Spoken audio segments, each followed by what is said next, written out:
Well, thank you very much for coming to this afternoon's colloquium series. So this is Nam Center for Korean Studies 2023-2024 colloquium series, and this month we have the privilege to have Dr. Chuyun Oh to talk about K-pop dance education today. So I'm incredibly delighted to give introduction to our speaker today. My name is Dae-hee Kwak, and I'm an associate professor in the School of Kinesiology and Sport Management. And I'm also director for Center for Sport Market Research, and I have a few notes for today's speaker. So I'm really excited, as someone deeply immersed into Korean pop dance culture back in the 1990s, where we did not have K-pop, it brings me really great pleasure to introduce today's speaker. So Dr. Chuyun Oh is an associate professor of dance at San Diego State University. She obtained her undergraduate and master's degree in dance and philosophy and also in aesthetics at Ewha Women's University. And she earned a PhD in performance studies at the University of Texas at Austin. Dr. Oh's illustrious career includes being a Fulbright scholar and an award-winning professional dancer. Her research interests includes performance ethnography, activism, and exploration of racial and gender identities within transnational popular dance. As a pioneer of K-pop dance studies, Dr. Oh is the first academic to offer K-pop dance theory and practice courses in the United States, which is offered at San Diego State University and Cal State University. Notably, she's the author of the critically acclaimed K-pop dance, Fandoming Yourself on Social Media, which you can buy from Amazon. This book was selected as an Amazon New Release bestseller in communications and pop dance in July 2022. Beyond academia, Dr. Oh serves as the CEO of Oni's Lab, did I say it right? Oni's Lab, an institution issuing K-pop creator certificates registered under a national policy research institute in Korea. Her exceptional scholarship and choreography on pop dance and performance activism have garnered international and national acclaim, featured in over 50 global media outlets, numerous keynote speeches, top-tier journals and anthologies, and she also has her own YouTube channel, so you can go check it out on the recent performances, a lot of engaging content from her YouTube channel. Drawing from her background as a graduate of Kirov Academy of Ballet and Seonhwa Art School, and her early career as a professional ballet and modern dancer, Dr. Oh has not only performed on global stages, but also has earned international recognition through dance competition awards. So my initial encounter with Dr. Oh and her work dates back to a project within the Perspectives on Contemporary Korea conference back in 2013, where she contributed by examining Kim Myeona's figure skating performance at the 2010 Vancouver Olympics, which was arguably Kim Myeona's finest performance. In today's enlightening presentation, Dr. Oh will delve into the realms of her forthcoming book on K-pop dance education, which is expected to be published next year. The discussion will be grounded in ethnographic interviews and fieldwork conducted with K-pop industry professionals, educators, and students from her very first K-pop coursework at her university. We eagerly anticipate the insights she will share from her rich and impactful journey in the world of K-pop dance education. Please welcome Dr. Oh Chuyun. Thank you very much for the introduction, and I'm deeply honored to meet faculty here. I've heard about Nam Center for a long time, and it is my first time visiting Nam Center. So I'd like to share my latest research on K-pop dance education. So my first book on K-pop dance was published last year, and the book actually supposed to be published this year, but I ended up spending too much time grading students' paper this year. But it will be published, I think, next year. So before I get into the little bit of my research, I like to share some of my childhood memories. So that's me. I was told that I'm handsome. So all the grandmothers in our neighborhood were telling my mom that you have such a handsome son. And but we were born, so that's my sister too. So we were born in Taiwan when my father was doing his PhD. I wish we stayed longer so that I can speak another language, but we came back to South Korea when he became a professor.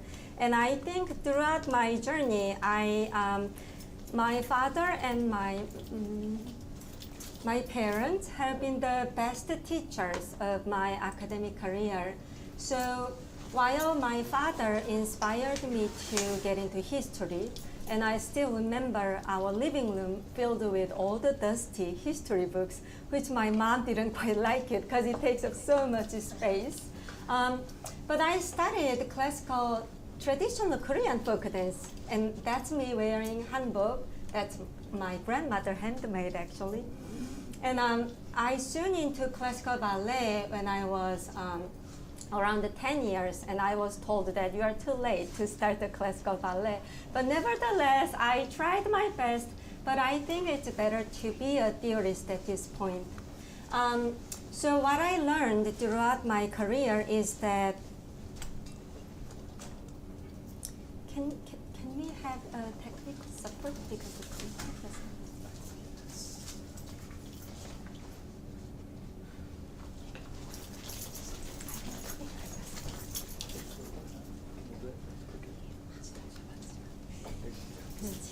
So I think, so that's my mom when she was a professional singer and also a dancer. I think I have imitated my mom, like literally, but I didn't realize that. I realized that how much I resemble my mom. Sometimes I literally look like my mom. And I think looking at her black and white photos growing up sort of gave me an inspiration to become like her. And that was the same desire that I discovered working with K-pop cover dancers. So cover dance refers to amateur, mostly college students who imitate the original K-pop choreography. Sometimes people say that they are imitating K-pop idols, but my understanding is that they are using K-pop to imitate, of course, at first, but until they resemble the star they used to love. And I think that's the trajectory of art education. And in many cases, we start art education by imitating our seniors. So that's the book title came out of Fandoming Yourself on Social Media, how they are fandoming themselves by sharing the K-pop cover dance video on social media. So using the book as a textbook, so I skipped my K-pop dance history class today to deliver this lecture, but I'm gonna share the recording because I think it's also relevant. So I like to share a little bit of my experience teaching the first studio class and also theory class in the United States, in addition to the evolution of K-pop dance education in South Korea. The reason I'm interested in K-pop dance education is that there's so many different layers of misunderstanding, especially on Western media. I think performing artists have a different approach because a lot of my students want to be K-pop backup dancers or dance with K-pop idols, but when it comes to mainstream media, there's a little bit of misunderstanding, I think. One of the examples is an interview from CNN. They are interviewing the HYBE. HYBE is the BTS's company, where BTS came from. They are asking if the company is putting kids under too much pressure. My first impression is that K-pop idols are not kids. They are professional dancers and singers who went through prodigy education since an early age, sacrificing their childhood. And the chairman responded, is any one of the Western artists not living a stressful life? So I think maybe we could discuss a little bit of like demystifying the K-pop dance education. For example, Britney Spears was 18 years old when she became a global pop star. And the youngest gold medalist in history was 13 years old.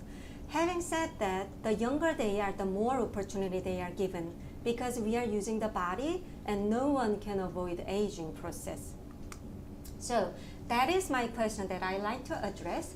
Who is teaching K-pop dance and how it's taught and how we can destigmatize and also benefit the university education? What I mean by benefiting education is that I'm witnessing a little bit of decline of dance major, but there's a big student dance club. And I think some of the reason is that they don't have to be a dance major to perform, like posting their videos on social media.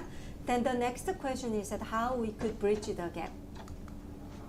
And I like to illuminate the artistic and pedagogical contribution of K-pop dance so that we can understand K-pop as a global performing arts and also fitness education.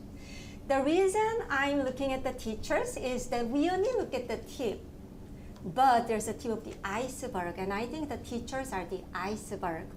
And I remember whenever I'm preparing for a competition, my parents often ask the choreography from well-known choreographers. They make a choreography, but I have had a teacher whose name is not written anywhere. And now she's raising 3 children, so she basically retired. But that's the teacher who gave me the, that's the real, I think, teacher who made me as a dancer. So I think I like to give a little bit of recognition to the hidden effort behind the K-pop dance. So I conducted comparative research comparing Korean and United States education. In total, 42 people participated, including K-pop idol, agency CEO, professors, and also children who want to be K-pop idol and their parents. And I think that was quite exciting story to share. I like to briefly cover these 4 areas: social media, private studio, entertainment agency, and conservatory performing arts high school and university. So let me define what K-pop dance study is. So I coined this term first time in the book. So basically, K-pop dance started from K-pop music video. So the longest K-pop choreography would be up to 3 minutes, and it could be shorter if it goes to TikTok dance challenge. In my K-pop class and also some other courses, one of the assignment, and that should be a little easier assignment compared to writing, it's TikTok dance challenge. And a few years ago, I gave an assignment, why don't you try TikTok dance challenge? You can post a 1-minute video. I thought it's really short because as a dancer, I'm used to performing 2 hours or more than that. And the email I received is that, Professor, 1 minute is too long. Can we do 15 seconds? And I think that is the different expectation when they are using social media as the stage. I'm not only interested in K-pop because of the visibility or because it is one of the ethnic music in the United States, but I'm interested in K-pop as a dance genre.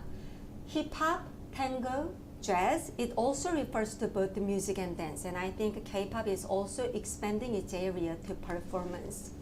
So the previous book historicized the evolution of K-pop dance, in fact starting with the colonial era when we had the arguably the first and also the most popular Korean dancer who are using Japanese name, who are integrating Western and Korean dance. And I think the approach could be quite similar that K-pop idols are also employing. And it traces the evolution of broadcasting dance company in the 80s.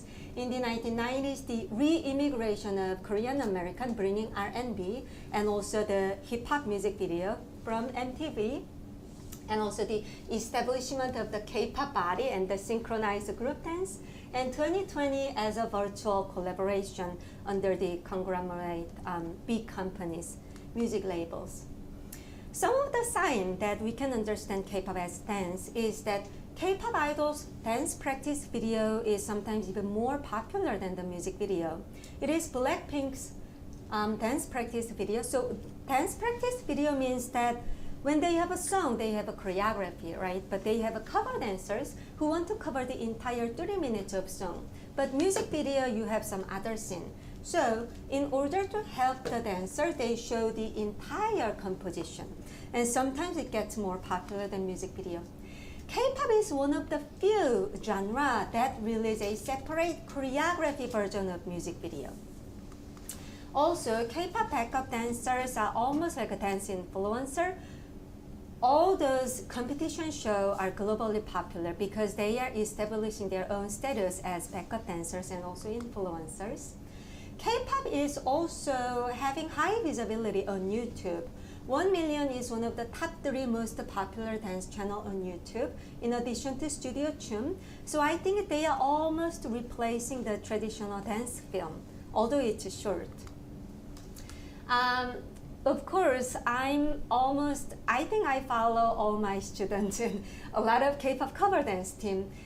So K-pop has unprecedented scale of fandom, and I think social media plays a role.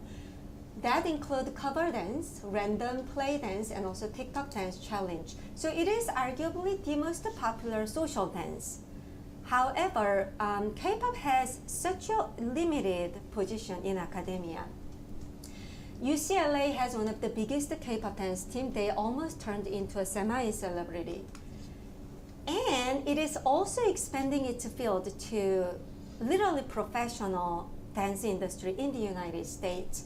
Some of the K-pop fans who grew up listening to BTS and also hip-hop song became a professional choreographer, and now she has her studio in LA and her dance team.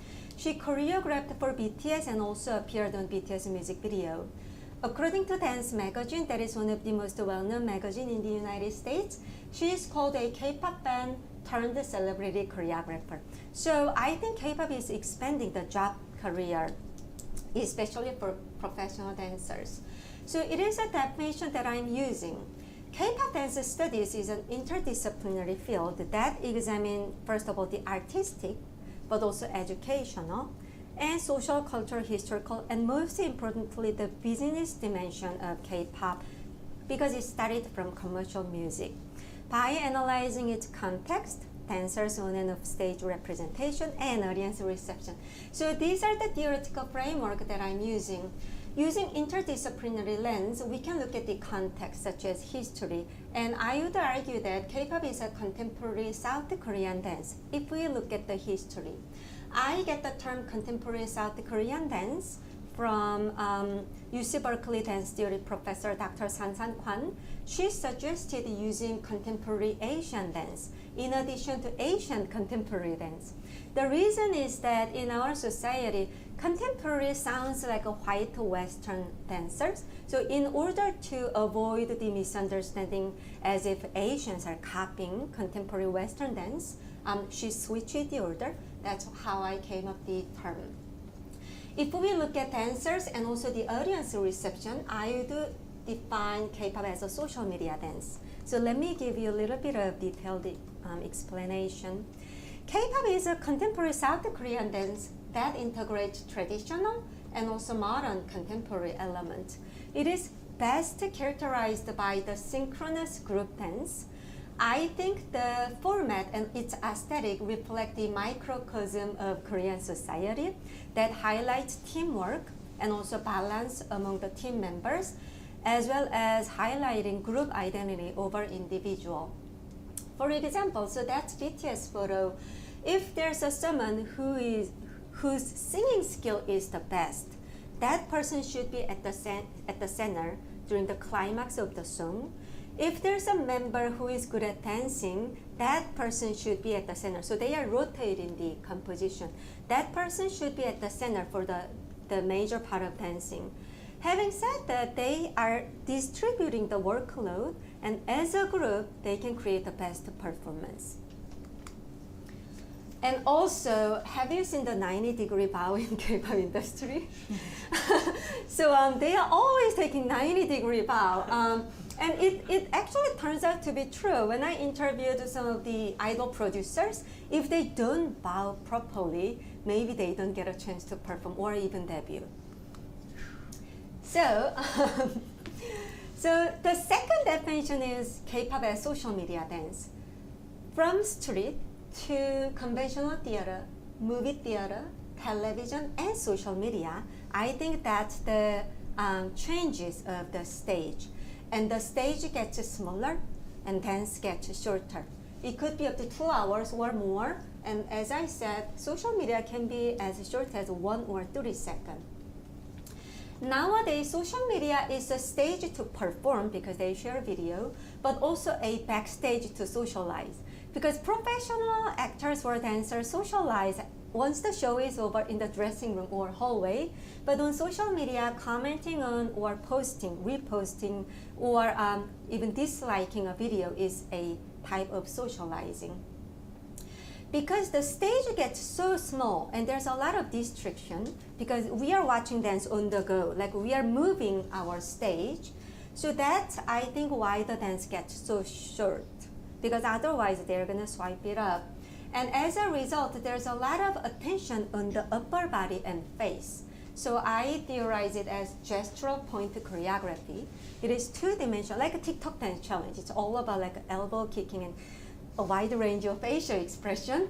And there's a charming movement of upper body and face. So what I mean by upper body is way more detailed than you imagine.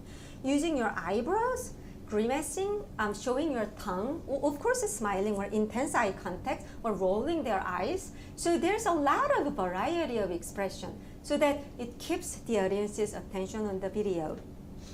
Another thing is also hair choreography. If you are familiar with the New Jeans, they are the best with their hair choreography.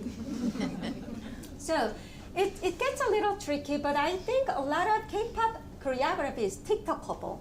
As if a restaurant that has an Instagrammable design gets more audiences, there is a really simple repetitive choreography in the middle, although the rest part is getting more and more difficult. That's an example of Blackpink member Jisoo and her song Flower. The point of choreography in the middle is like a circling hand, as if it signifies flower blossom. It's easy, and of course that became a viral TikTok dance challenge. So the simpler it is, the more it goes transnational, because they can create their own version using the template. So I think a copy is the original at this point on social media, which contradict a lot of traditionally trained choreographer, because we could sue other people if they copy our choreography, but that is not the case when it comes to social media. They want to be copied. It also illuminates the death of American dance critic. A few years ago, a newspaper reported that we had 2 full-time dance critics in the United States. Unless it's president or the vice president of the nation, that means the job doesn't exist anymore.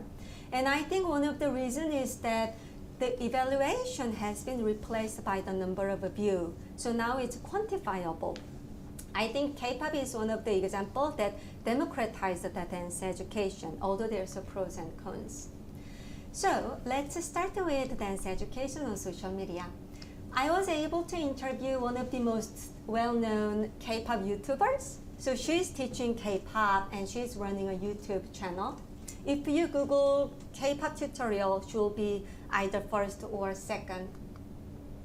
She is really happy that even if she feels lazy, she still gets paid. The reason is that there's always people watching the video that she posted a long time ago, and there's a monetization keep going. So it's actually a sustainable income source, unlike most people's assumption that there's a sustainability issues. However, she can see the different amount on her bank account based on how many videos she posts. So I think and she said, she studied the K-pop channel because she likes K-pop as a K-pop fan, but it's getting a little stressful. And also, there's a huge competition when it comes to tutorial video. The reason is that whenever there's someone who posts the first tutorial video, they are gonna get all the view, because all the rest, the YouTubers, will gonna look at the video, and that's gonna help the monetization and income. And she said these days, just within a few hours, there's a tutorial video. I have no idea how they can memorize all the choreography and then even create, edit, and release a tutorial video just within a few hours. K-pop dance companies and also entertainment industry started offering virtual dance class that have been really popular after COVID-19. SM Entertainment, which is one of the top 3 K-pop agencies, are offering virtual class taught by K-pop idol. Also, some other platforms hire backup dancers. I found a little interesting story. So, most of the K-pop backup dancers do not speak English.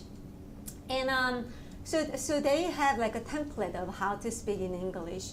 But what she figured as a CEO is that the most popular classes are those taught by a backup dancer who resemble K-pop idol, rather than the actual teaching skills.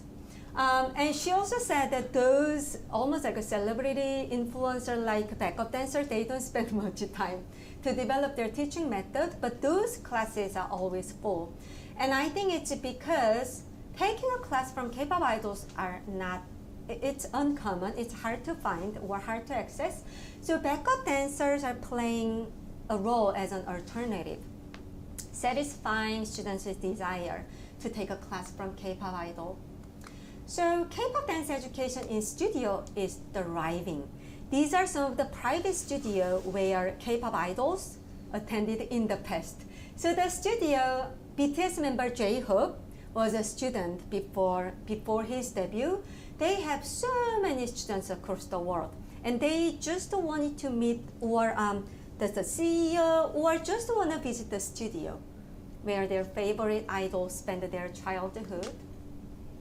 When I visited one of the most popular studio in Hongdae, Hongdae is an area filled with dance club and for college life. She's only 13 years old, and I was like, if I were a dance major, maybe I couldn't get into any university, because the skill level was amazing. They were only 13 years old, not even a dance major. They were professional, they were hardworking and dedicated. And some of the students had to take a bus because she lived in a suburb area. Because of traffic, she arrived almost like 9 p.m. And her class was already over. And she asked the teacher if she could audit the other class up until like 11 p.m. That means she needs to spend another 2 hours in a bus to go home. And she was also only 13 or 14 years old. And some of the students from the studio went to Japan, participating in the competition show, Produce 101. I think the low birth rate in South Korea, because South Korea currently has less than 1 percentage. That means the average household, one household has less than 1 children. So the country has lowest birth rate, even lower than Ukraine. And I think that with those structure, all these children get the full support from their parents.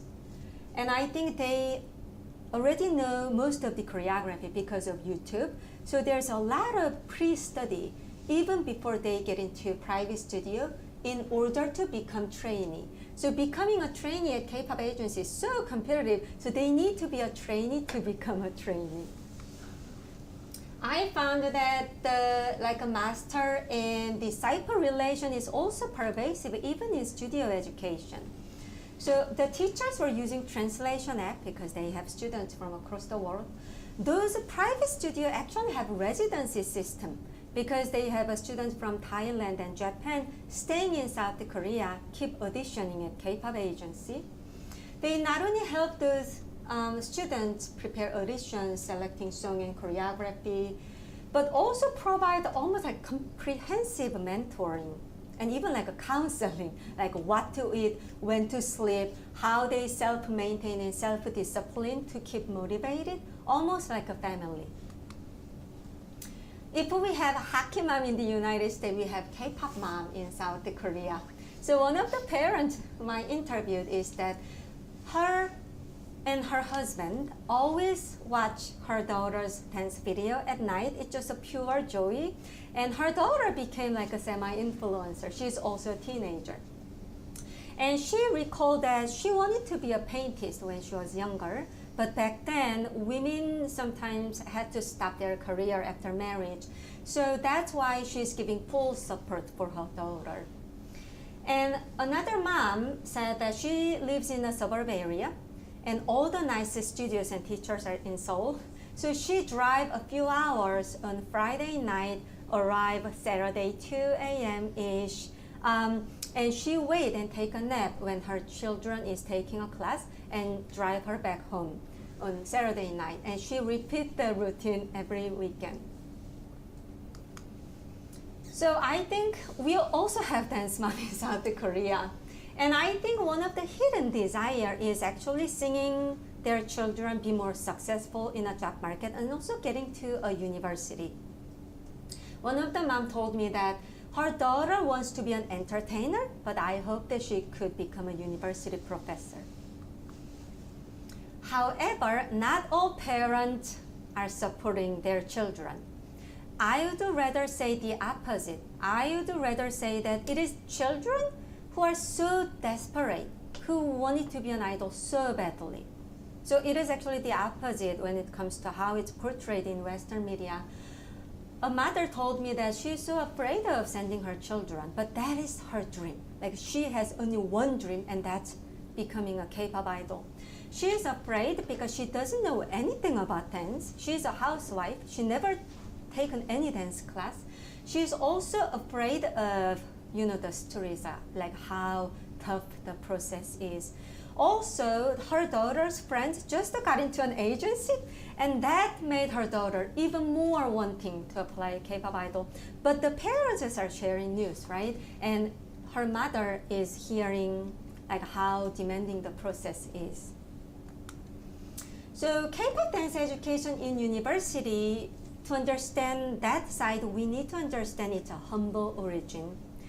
Most of the pioneers of K-pop dance educations didn't go to college. They don't have a college degree. It was largely the b-boy or hip-hop dancers, popular dancers, or street dancers who learned dancing in a discotheque, nightclub, street, or Colatec. Colatec is a discotheque that serves Coca-Cola. So teenager can go. I also used to go to Colatec when I was a teenager, because it's not illegal. So one of the K-pop idol teachers said that K-pop is almost like a jampong. Jampong is a Korean noodle. It mixes everything, but it tastes good. Like we don't know what it is, but it just tastes good. So she's saying that in its origin, K-pop drew a lot of inspiration from many different styles, but now it's good in a way, and also it creates a new recipe in its own. Now it is easy to find the foundation, like a bounce, isolation of hip. But one of the idol teachers said that like 20 years ago, we didn't have like a training method. And she repeated this so-called the foundation so many times, And she often feels like the seniors are torturing her. And it feels like a military discipline or gymnastic training. So when I interviewed a K-pop idol, so he was mentioning that, so it is a quite basic movement, right? To make it more K-pop-ish, they can use hair. I do. So I'm horrible, that's why I'm doing theory. But if they are using hair, it creates a lot of volume, and it also delivers a little bit of primordial sensuality, not just a female, but also boy groups too. And he was demonstrating how the popping movement doesn't stop here, but it should be also delivered to the head. Okay. Thank you for your patience. So K-pop dance is other, I think, in South Korea. A lot of 4 years university do not offer K-pop. And also even street dancers, let's say B-boy or B-girls, consider K-pop as no genre, because they are doing everything, especially K-pop backup dancers. Students who study commercial dance also don't want to be K-pop idol because they have a pride as a dance major. They don't want to sing, they want to be a dancer or a choreographer. It is a television show named Be Ambitious. He is quite well-known K-pop backup dancer. In this survival competition show, most of the dancers are hip-hop or break dancers, and they sort of treated him as if he's not a dancer because he doesn't have the specialty. And I think there's a little bit of general concern when it comes to the little bit of decline of arts major in general versus the popularity of dance in commercial sector. So I was invited to celebrate the 60 years of anniversary at Ewha Women's University. So what Ewha created is the system. So there's a pros and cons. Because it was the first university, the system established from Ewha was implemented across the country. And the system they established is these 3 genres. modern dance, ballet, and Korean dance, and also theory. Having said that, if there's a style that doesn't fit into this rubric, it's been considered maybe not classical enough. However, as I mentioned, things are changing. These are some of the high school where K-pop idols graduated from. All these high schools focus more on popular dance, including K-pop, and also there's a rise of K-pop dance education, starting from the lifetime education in 4 years college, and even offering K-pop major. Hosa Training College has actual K-pop major. It belongs to commercial dance and music, and some of the students debut as K-pop idol. Also, the students get a chance to debut as K-pop backup dancers when they are students. So I think it is the most commercialized but also academic program I've ever seen. I thought it's quite an innovative program, but some of the professors are a little skeptical. The reason is that, so I was like, K-pop has such a nice artistic value, and he was telling me that K-pop is not an art, it's a business, with like a cold face. The reason is that even if there's an idol who are so good at dancing, their success depends on how much marketing money the agency can spend, because it's a business. So based on the amount of money they spend for a song, they can perform either Times Square or in a local music show. If they don't have money to support the music show, they are gonna do fan club meeting, like in a small meeting, just meeting fan in person. However, I think a little opposite, because whenever there's a commercialization and also capitalism, which we criticize but we cannot fully avoid, the idea that I constantly remind myself how I'm part of capitalism. Even if I'm teaching a class that criticizes capitalism, I'm getting paid by university, and university covers my health insurance. So I'm privileged being in the capitalist system. Sometimes as a luxury brand showcases, the most commercialized venue sometimes produce the most artistic output. So I think maybe we can also question the binary between commercialization and higher education. Another skepticism comes from the employer versus employee. The professor told me that if the K-pop degree's goal is to produce K-pop idols, we cannot win K-pop agency. The reason is that in university, we get paid by university. The university is running based on tuition. So I think professors also get paid to some extent by students. It is not the case when it comes to agency. K-pop idols are employed by the K-pop agency, so there's a very clear hierarchy, because they can fire any K-pop idol at any time. And one of the professors were even questioning whether the conservatory education, especially, let's say, make our students all debut as K-pop idol, so it is like the ultimate goal in conservatory system. He was actually questioning the basic assumption even. He was saying that most of his students already applied audition multiple times. They didn't get a chance to debut. That's why they are still in a university. All the top talented students were already taken by agency when they were 10 years old. So all these students already disappointed to some extent. So it is hard to elevate their self-esteem. So when I look at the K-pop agencies in Seoul, I was so happy to interview one of the, like a guru in K-pop dance education. She said K-pop education is to cultivate multi-entertainers. They should be good at almost every single thing. So it is like a almost perfect package to some extent. And most importantly, facial expression. And that's the major distinction between K-pop backup dancers and K-pop idols, because they are singing, although they are lip singing, but they are still singing. So they should have vivid and exciting facial expression like a musical actresses or actors.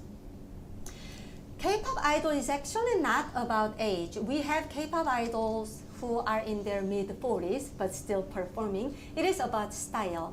And when it comes to girl group, it has to be fresh. And the comment she is giving, that she was comparing two groups. one group was better in dancing.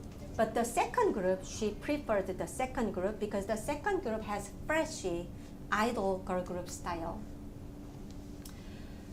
What she found a little bit problematic when it comes to the international collaboration of choreography, because K-pop agencies buy choreography videos and pay some of those local choreographers.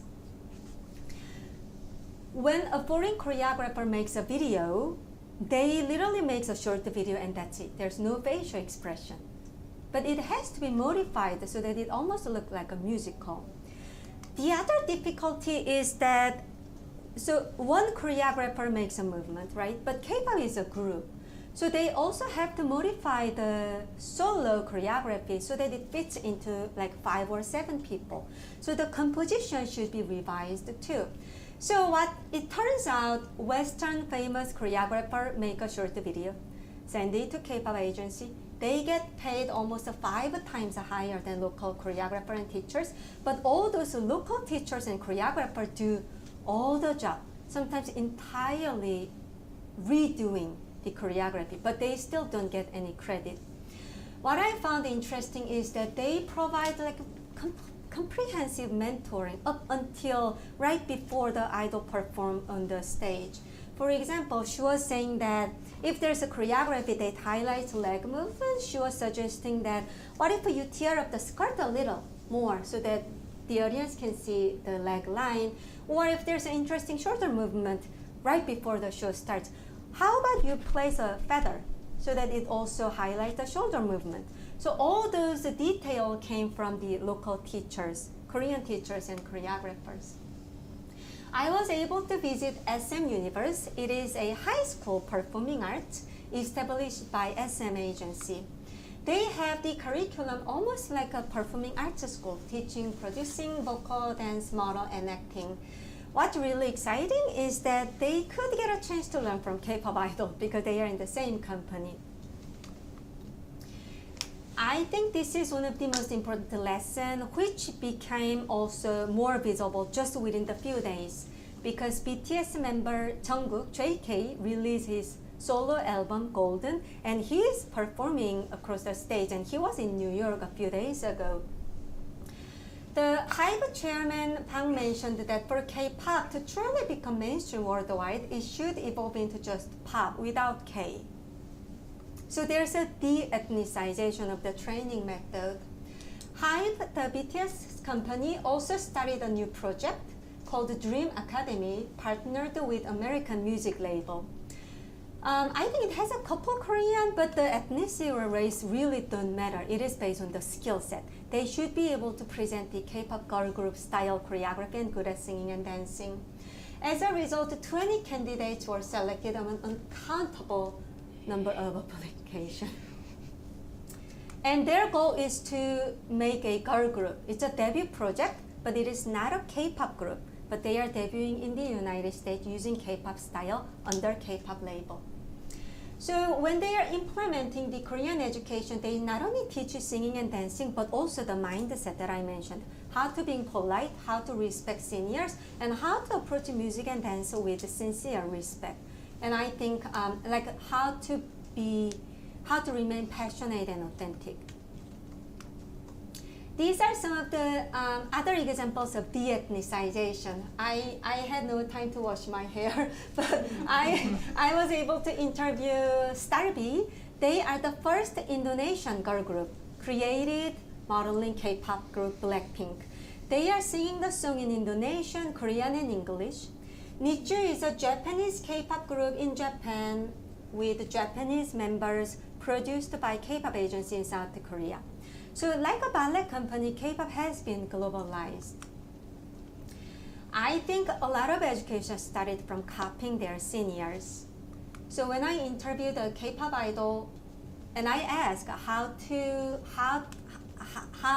students can develop their dancing skill, he responded that imitate your favorite idols, everything. The detailed facial expression, the use of fingertips, and repeat it, record yourself, monitor, fix it, and then repeat the process over and over again. They are actually doing the process. TXT is a K-pop boy group. They are monitoring, so look at how sweaty their faces are. But they are monitoring themselves on smartphone right after their concert, saying that I'm so tired, but he's monitoring his dance videos. So K-pop dance education in the United States is quite new.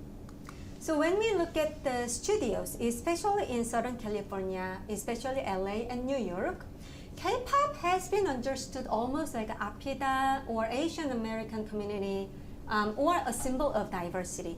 It's been understood as if K-pop is for everyone. That's a citation from my book. Although K-pop is very exclusive type of dance and music.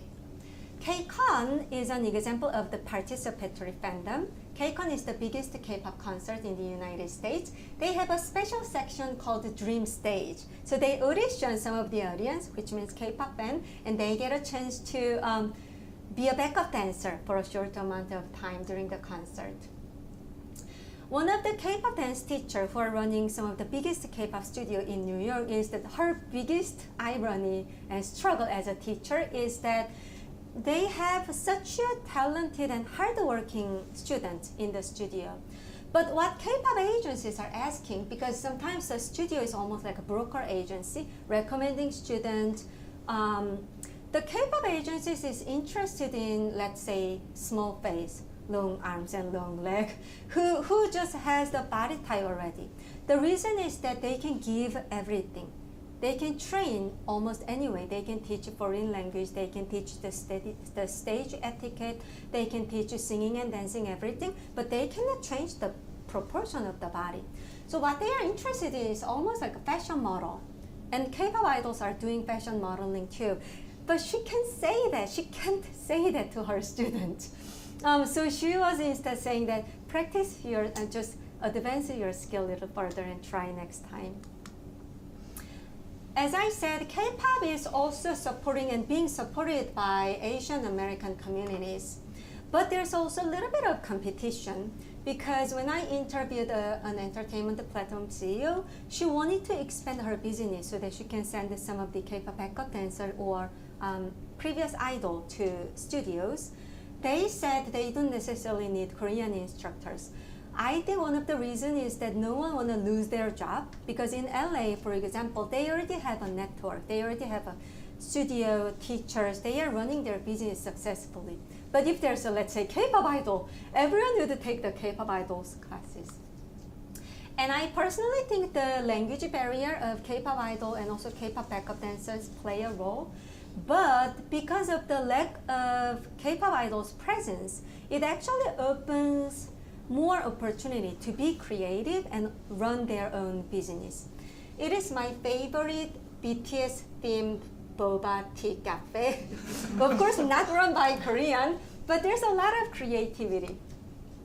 So K-pop dance education, I offered the first studio class during the summer, and I think it belongs to commercial and popular dance. Most students wanted to be K-pop backup dancer or event planner or create their own K-pop cover dance festival in town. We finished it with a student showcase and we invited some of the industry professionals. So they started as a cover dancer but became semi-celebrity, also opened the KCON this year. Also K-pop idol and also Broadway musical choreographers. The biggest inspiration for students is that they actually take a class from K-pop idol. When I shared this class information as K-pop idol master class, sometimes journalists laugh at me in a good way because they never heard K-pop idol master class, but they are the master of their choreography. It is precisely made only for the idol, not anyone else. Some of the students get accepted by K-pop agency and he was like over the moon. The reason is that he's been only watching K-pop idols on YouTube. So it was almost like an imagination, but taking a class from K-pop idol feels like he's getting closer to his dream. One of the teachers from Ohio who is teaching K-pop is that she's been, learning K-pop on YouTube. So her teacher was actually a YouTuber. That doesn't give many credibility, right? And she was so happy that now she can say that one of her teachers was K-pop idol. However, dance majors struggled a little at first. First of all, you know the turning out of the toe in ballet. If they turn out, it changes the angle. So if that's the original choreography, dance majors are doing this. So it changes the shape of the body. And also they are fully extending their spine, so it will slow down their movement.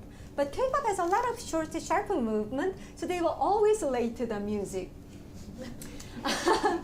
And also they didn't fully understand the culture. Like we had, among 23 students, I had one Korean American, and I had maybe 3 or 4 dance major and some other musical theater major. Except dance majors, because dance major came to add K-pop to their resume as if hip-hop or tap dance. They don't know anything about K-pop. For example, this is a finger heart. That means I love you in K-pop. All the other students were saying, Professor, Dr. Oh, and all those dance majors didn't get it. So they first felt marginalized, but I think later, the final showcase, they were exceedingly doing well because they have the stage presence. The theory class I'm offering at San Diego State University, I would say it belongs, so it offered through humanities and art, but I think the topic relates to diversity and world performing arts history if we have to situate K-pop to some way. However, interestingly enough, we received a lot of performance requests, but they are general education students. Among 80 students, I had 2 dance majors. But they all signed up to perform, and they were even invited to perform at the San Diego Padres. And they were almost like such an exciting moment. But as I said, I see pros and cons of giving all this exciting opportunity to non-dance majors. Because as I said, if they can get such a big approval from our society, if they can share dance with anyone, like a Padres audience, without being a dance major, what's the point of being a dance major? I'm sorry, but it also affects their mentality to some extent. But at the same time, I think anyone also deserves to perform. And also anyone deserves, regardless of their major, anyone deserves to shine their talent. So I think these 2 are the ideas that I'm grappling with. I found that 80 students are only interested in K-pop. So I was wrong. They are not interested in dance, music, popular dance, or Korean studies. So it is quite unique group of students who are taking the class just because they like K-pop. They appreciated learning the humanities and history because some of them are concerned about the cultural appropriation, but because they are getting the education, they feel more proud of being a K-pop cover dancer or being a K-pop fan. Of course, some students take the class as if they take a hip-hop dance history or general education subject. When they performed on stage, right here, they say, many of the students only performed for social media, practicing at parking lot. So it was arguably the first stage experience which they really liked.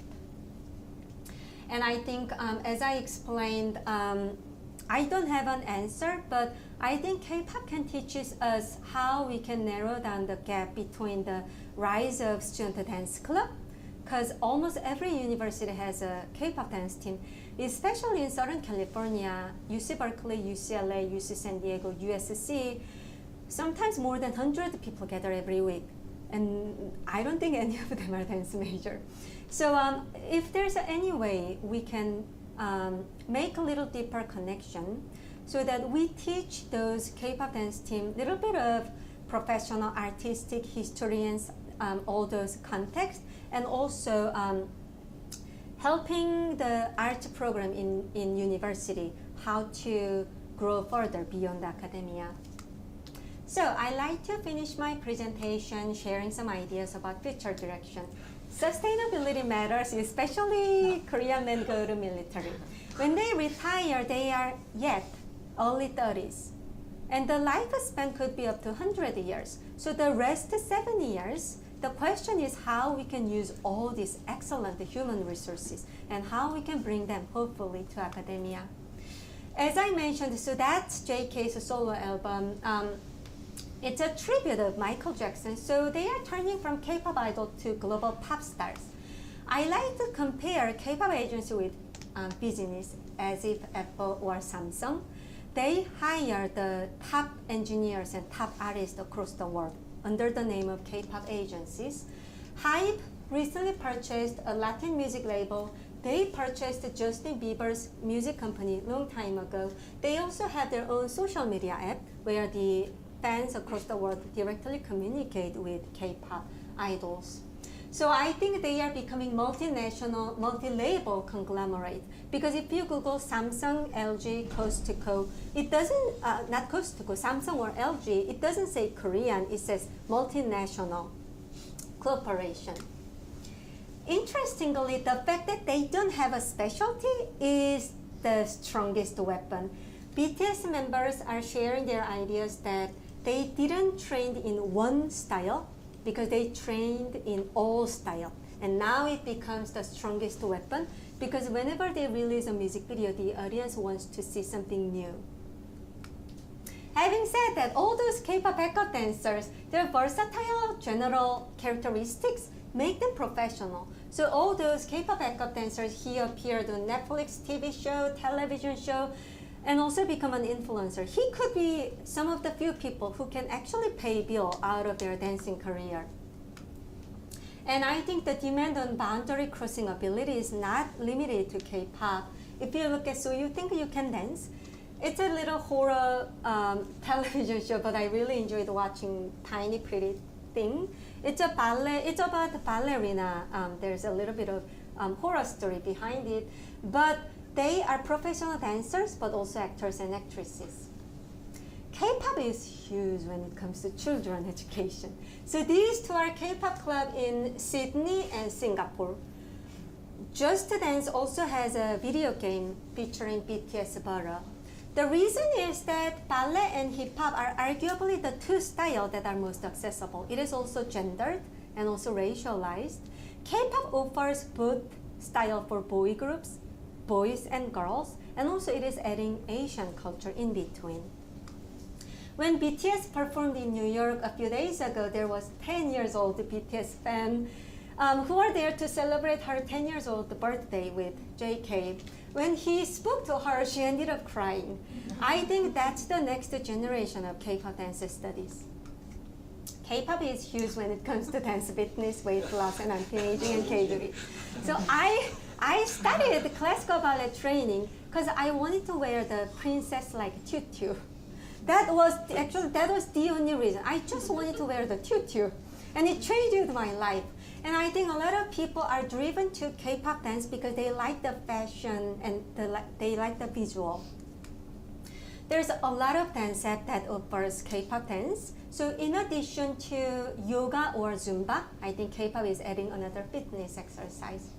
Due to the longevity of lifespan, people are interested in lifetime returning and also online education, and it becomes global. A lot of prestigious universities in the United States started offering online classes.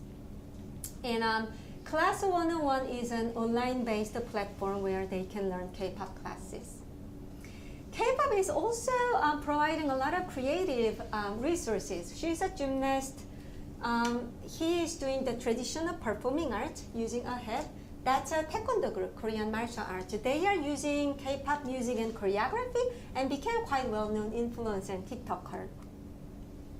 K-pop dance is also huge for tourism. That's me. I visited YGX studio and I was the oldest and horrible, like the most horrible student because I couldn't catch up the speed of the choreography. But a lot of K-pop fans visit South Korea and they want to take a class from K-pop agencies. Also, at SDSU, Korea became the top study abroad destination, and it was so recent, especially after COVID-19, and we don't even have many partnered universities, so we are starting to establish more partnership. So I think it's a great sign because when they are interested in K-pop, they can also expand their knowledge in Asian culture or international business or cultural studies. Having said that, I'm teaching a K-pop class during the summer at Seonggyungan University, SKKU, and I have a couple of scholarships that can cover the full tuition. And they can also apply the K-pop career certificate.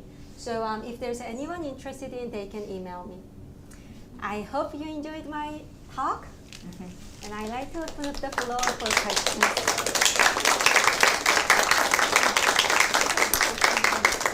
Thank you, Dr. Oh. I think we have some time for question and answers. So if you have any questions or comments, please feel free to ask. You have some K-pop music in the background.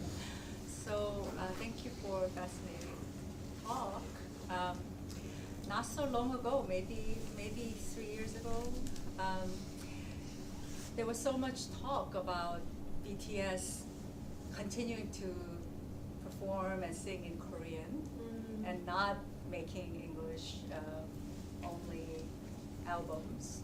And that was really very positively embraced by the Army, as a sign of their realness and their authenticity.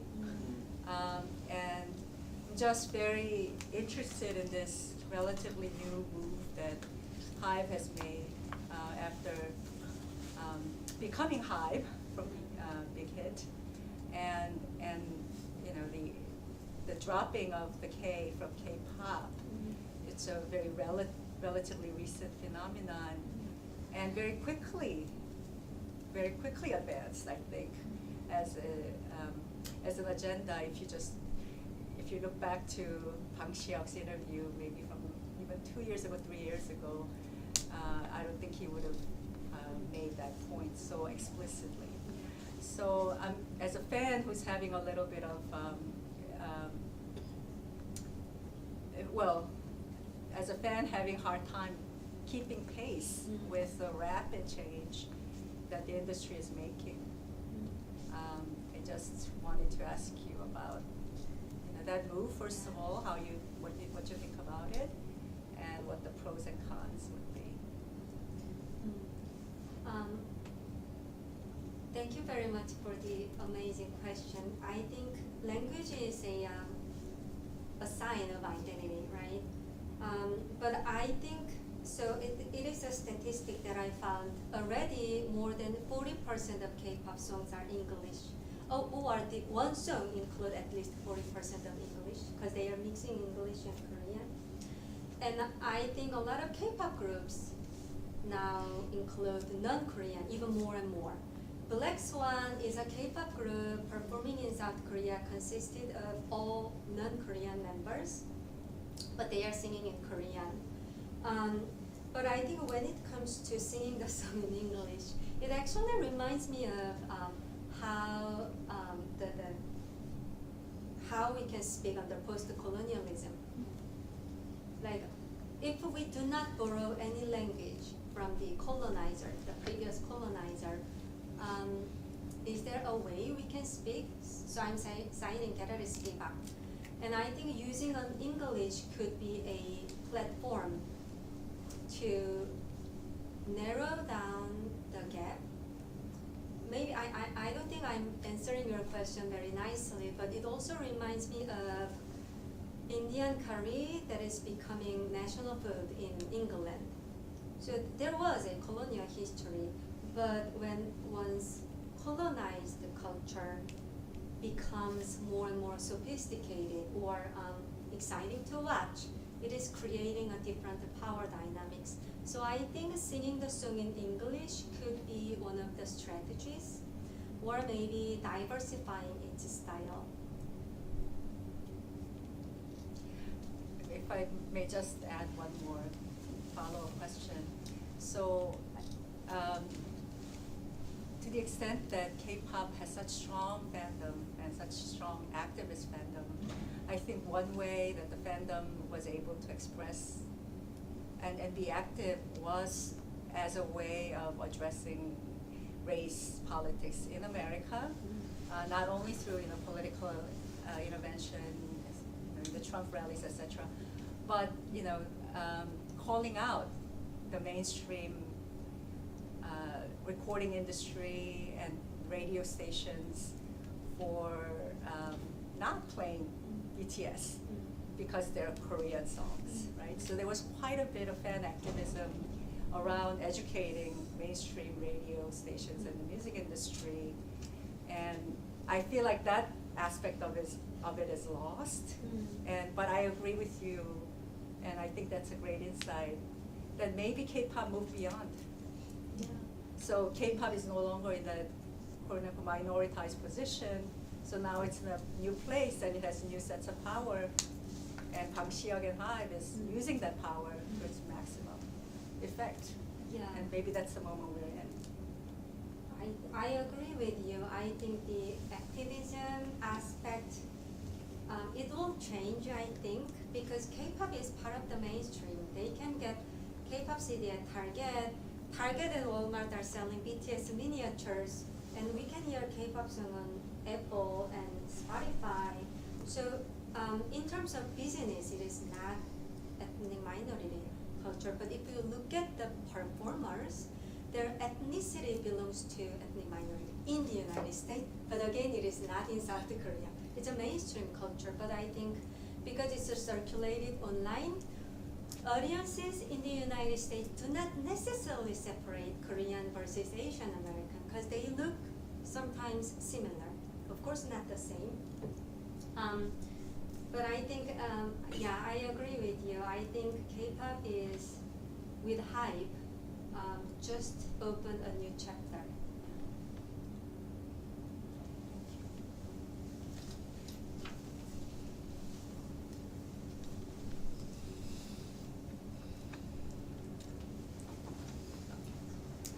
I have a small question. First of all, thank you for the wonderful lecture.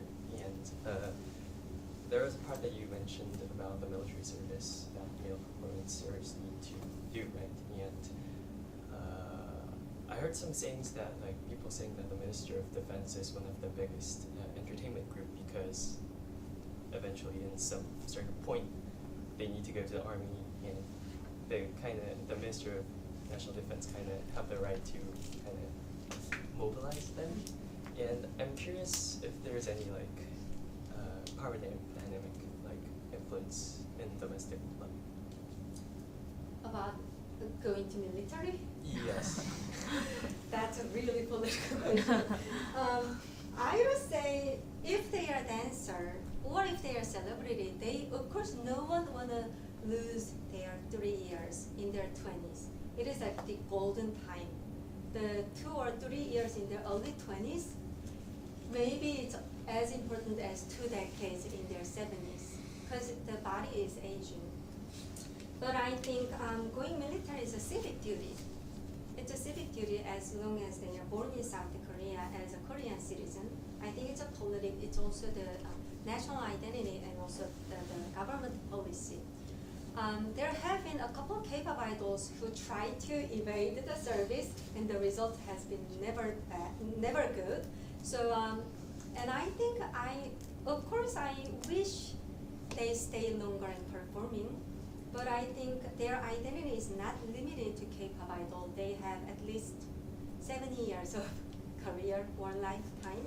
So considering that, I think it wasn't necessarily a bad choice, if they had any choice. Does the ministry, the military, 경무청 and 국방부, do they mobilize? I think maybe that's part of the question. They have power to mobilize all these idols serving in the military. Yeah. I don't know, but why not? Why not? I mean, if I'm working in the government institution, I would be interested in seeing them performing. So yeah.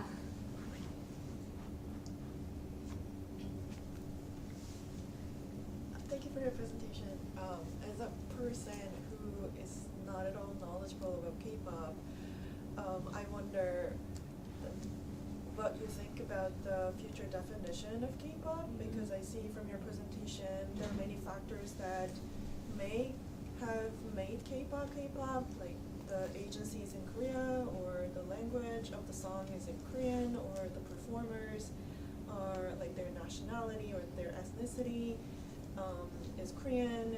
So there are some factors that have made K-pop, but then I see there's this juxtaposition of K-pop star versus a global pop star. So I'm wondering, like, for the future of K-pop, which factor do you think will make K-pop as K-pop? Would it be the agency location, or the language of the song, or the choreography, or the identity of the performers? Like one or more than two? That was my question. That's a great question. I think K-pop is following the footsteps of Latin music and hip-hop music. We still have a lot of conversation about cultural appropriation and who has the right to perform hip-hop, but nevertheless it's been already globalized as a music and also as a dance style. We see a lot of Asian b-boy and break dancers. But I think when it comes to global pop singer, I would say it is skill-based. And K-pop singer and dancer like BTS JK, his dancing and singing skill is the level of the top artist. That's, I think, how I define the global pop singer, not just the label or its ethnic origin or even the language. But as I said, when it comes to agency, which means where the agency is located, who is the CEO, because there was a K-pop group made with all white men, created by Asian American student who created the group after writing her thesis about how to make a K-pop boy group, something like that. The experimentation failed because they received so many criticism. And also the agency was in the United States. But I think nowadays, if they are so good at singing the K-pop style music and dance, there's a chance that they will become K-pop idols, or they maybe do not need to label themselves as K-pop idols. I think a lot of K-pop singers study their dance training from hip-hop, but sometimes they say, but they don't necessarily say Korean hip-hop or K-pop hip-hop. But although we can say that, and of course they give recognition to inspirational figures in African American music and hip-hop. So I think when a genre becomes achieving its own standard, we could actually remove the ethnicity, although we need to recognize the origin. I think yoga could be an example too.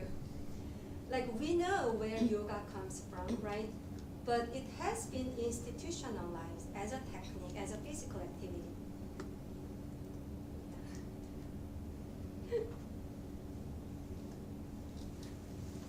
Hi, thanks. So great to hear talks about dance studies on all parts of the campus. We are UT Austin alumni, so.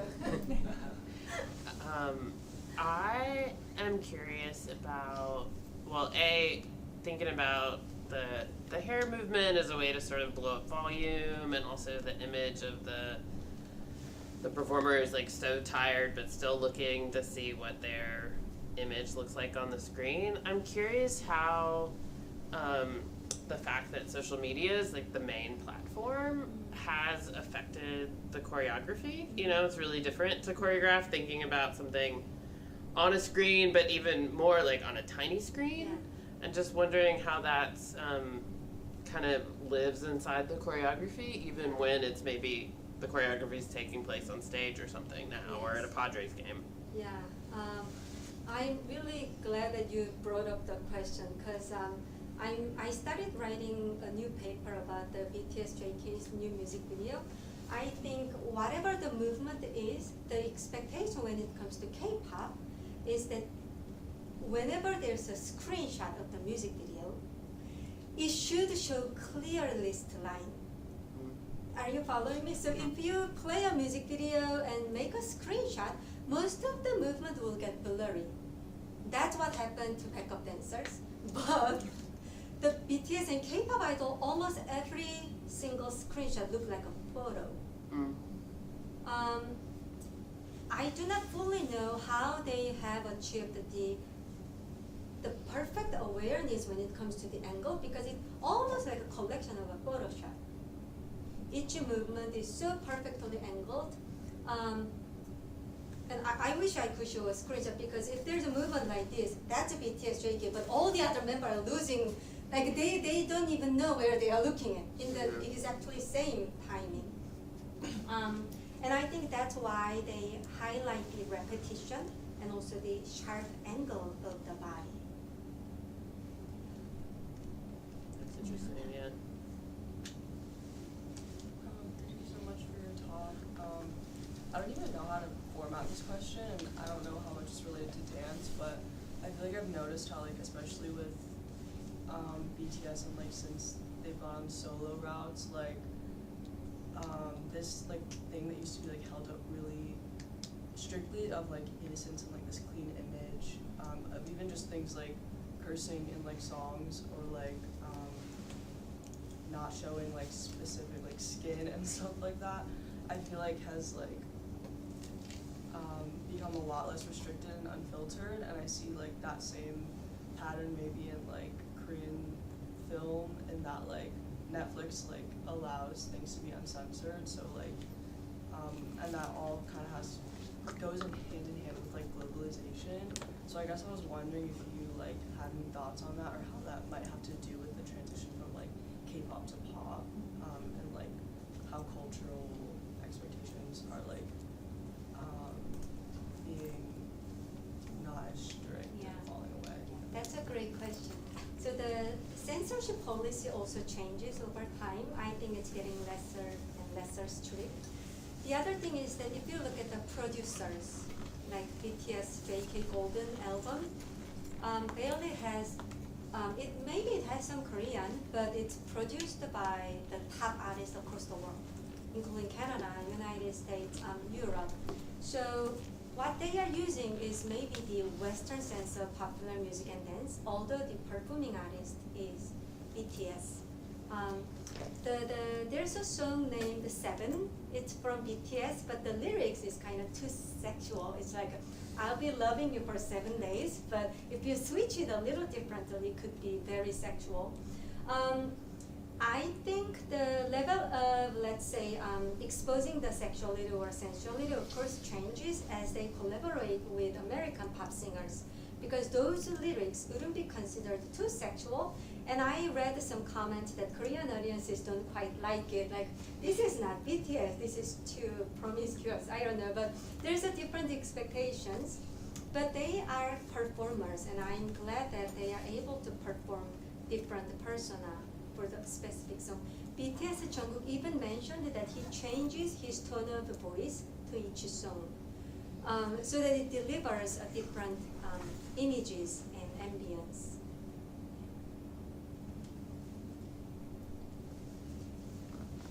So you talked a lot about how K-pop is kind of globalizing and de-ethnicizing, with a lot of like dancers coming from different countries and a lot of different countries producing K-pop idols. But I was kind of wondering, with the focus on like external markets and dancers from across the world, do you think there's going to be some kind of reaction to this, where some section of K-pop wants to focus on the more original, like before that sense of globalization level of K-pop, or like more like native elements of that, or do you think this is like a trend that's going to keep going? Yeah, I think it will. I really miss the 1990s K-pop song, but that doesn't stop K-pop industry. So I think we all have nostalgia, but I think it is inevitable to keep changing. Otherwise, it will be really hard to survive in capitalism, because people like to see new concepts and new ideas.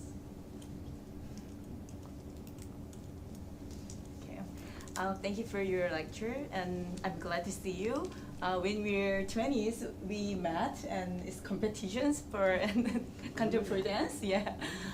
Thank you for your lecture, and one of my question, what do you think about in K-pop and its value and academically in its universities? Academically. Yeah.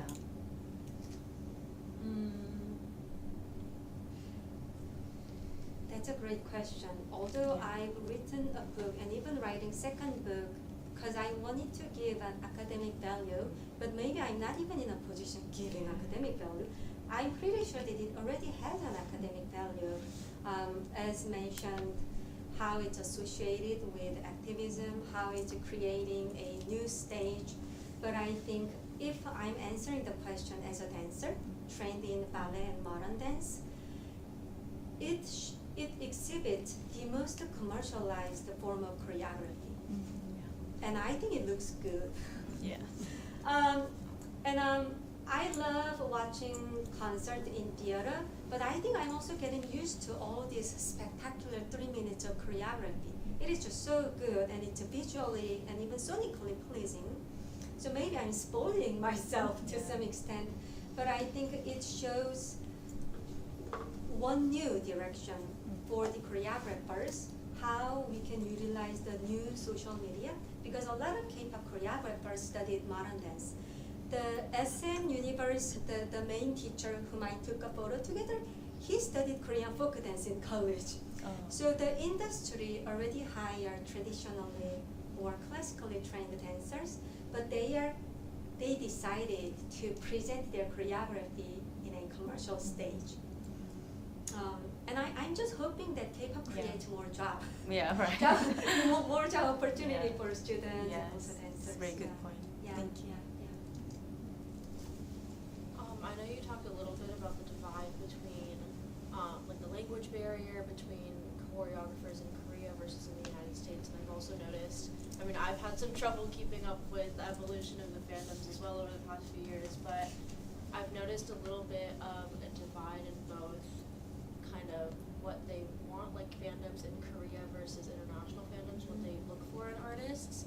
How do you see that difference in demand, both from the band's perspective and from agencies and kind of the more corporate side of things? How will that affect the future of K-pop, and to what extent?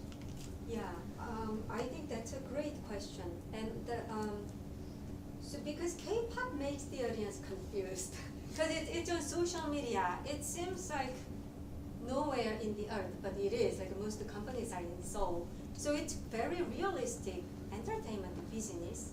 But I think one of the biggest differences is that K-pop signifies a little bit of activism. I'm not sure about that aspect in South Korea. It is rather quite exclusive mainstream pop music, although it's been marginalized in dance education. But if you go to cafe or restaurant, they play K-pop music. So sometimes they don't even say K-pop. They say pop music in Korean, because they don't need K.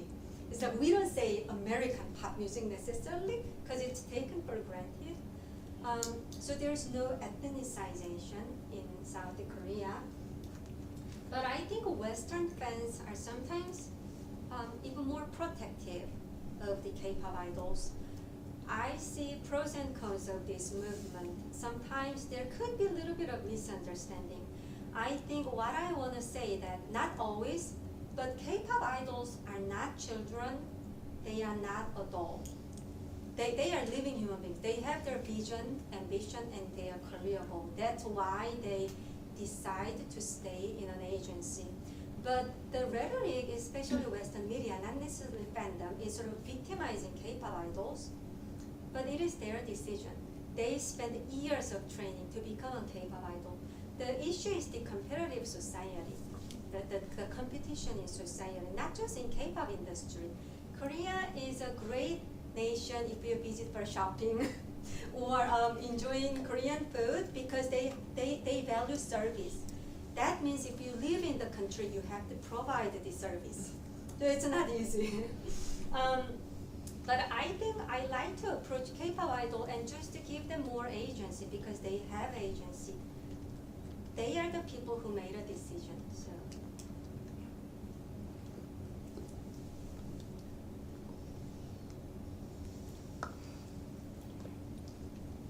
I think we have one more minute.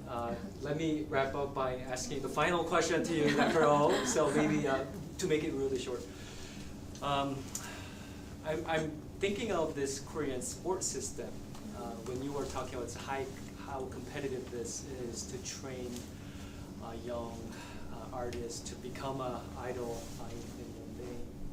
So throughout your journey in interviewing some of those students and also educators, just to make it short, do you see any perhaps maybe dark side of this K-pop ecosystem where you mentioned Hakima, right? So 6-7-year-olds, you just mentioned, you know, it's their choice, they selected, they are going into this very hyper-competitive environment, but as a researcher, as you are completing your project and next project, I'd like to hear what is the one main, perhaps the dark side or the negative aspect that needs to be perhaps put on, needs to be more heard and addressed going forward? There's a lot of dark side, and I almost quit writing when I interviewed all those teachers and trainees. But nevertheless, I rather see that's the common infrastructure of entertainment industry. Like if you Google Madonna and her interview about what happened when she was younger, the entertainment industry in nature considers the body as an object. They are selling the body from Hollywood movie or any entertainment industry are selling the body as a commodity. K-pop is of course not exception. But I, as a former choreographer, but I also understand why money is so needed. Because in order to make a show, because the student showcase, I spend a lot. Like it's not just a student showcase, but I think we spent a couple $1,000s to make the show, and of course funded by our school. And what if the big K-pop, the beautiful, exciting concert, it doesn't exist without the business system? And in order to running a business using human, I think there's a long way to achieve when it comes to human rights issues. But I'm not quite sure if we can fully address this. Because when it comes to business, there's always an exploitation so that a business company makes a profit. Even the chocolate company, coffee company are also relying the unequal exploitative relation. That's how they create profit. So I think as long as K-pop remains in business entertainment industry, things will get better. But I think the structure, in essence, may be hard to change. Thank you very much. Dr. Oh.